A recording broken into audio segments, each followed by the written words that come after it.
Good people of YouTube, I'm the Watch Idiot, and I have here the SRPK31, the new 38mm size 5KX from Seiko, and I haven't gotten this excited by a Seiko in a long time, and that's because it's so much better than what I was expecting. And also, obviously, the little bracelet change that I did made things even better, and it just blew my mind. I really think that this is going to be competing hard for the most worn watch of the year alongside the Black Bay 54. So in this video, I'm going to get into all the details that you need to know about this new release, like the dimensions, how it wears on the wrist, the dial, case, and of course, the OEM bracelet and the bracelet that I swapped it out for, which made just the biggest difference. Anyway, let's get into it.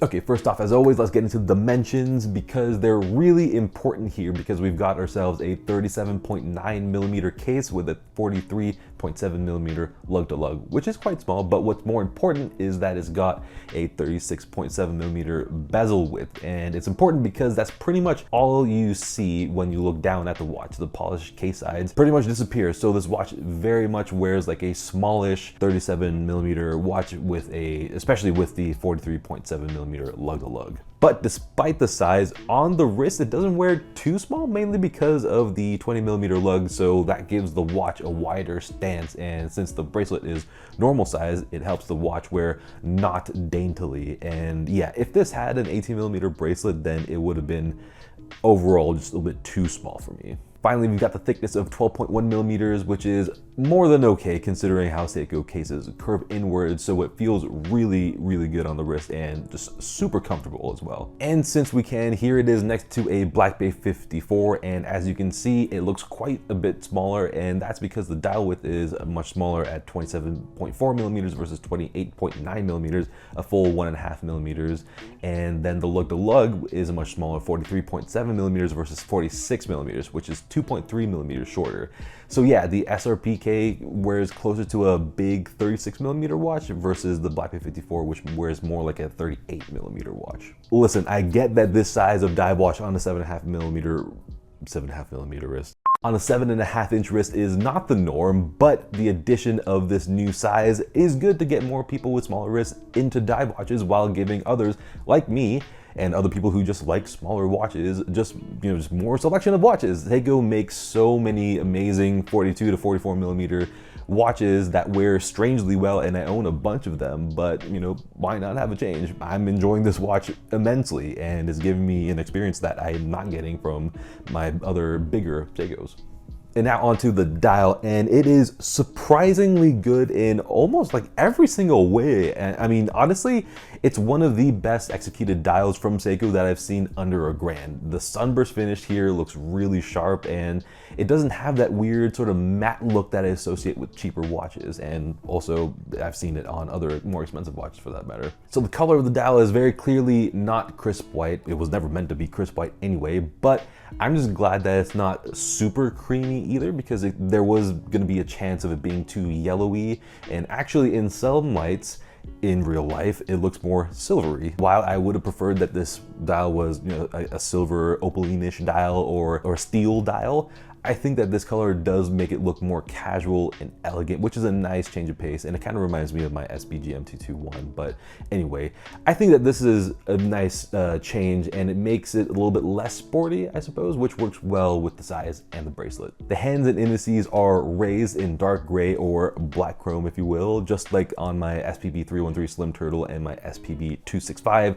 Captain Willard Ice Diver. But what I like here more than the other two is that the second hand is the same finish as the rest of the dial furniture, whereas on the other two it's matte black, which is just a little bit off because it's jet black versus the rest of the dial being shiny dark gray in many lights. And yeah, so in that way the little SRPK Seiko 5 looks more put together.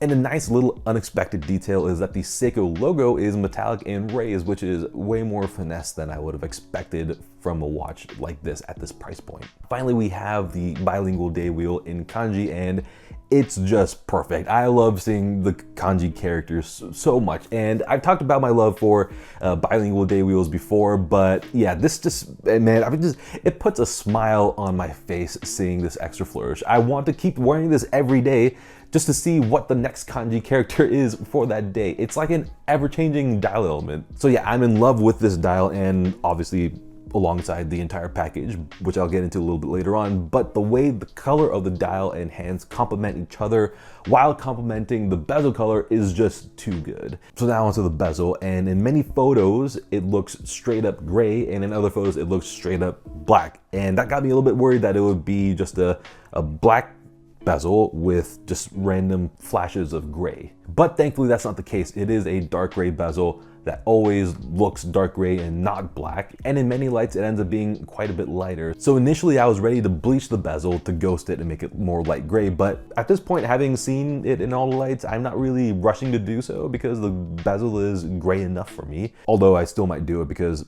why not? It will look pretty awesome. But yeah, like I mentioned earlier, the color of the bezel works wonderfully well with the dial, and of course with my favorite color being gray, it's awesome and I'm in love. All gray everything. Next up, the bezel grip has the same SKX turtle design, but like the SSK GMT, it's been upgraded to actually have some grip, which is much appreciated because I do like the look of this grip, but the SKX bothered me so much because with a little bit resistance, my fingers just couldn't find grip easily. Oh, and one thing to note is that there's no loom pip at the 60-minute mark because this is a Seiko 5 and not a certified diver. So would I rather it have a loom pip at the 60-minute marker?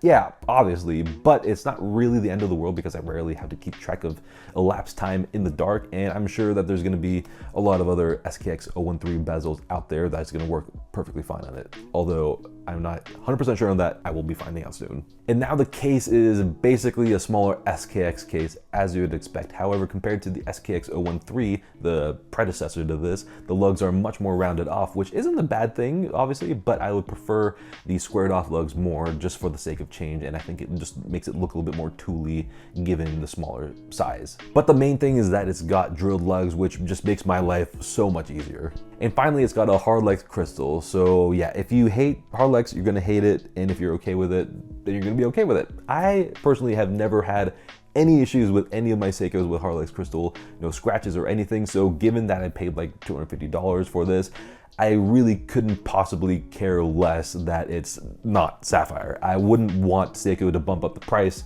just for sapphire crystal.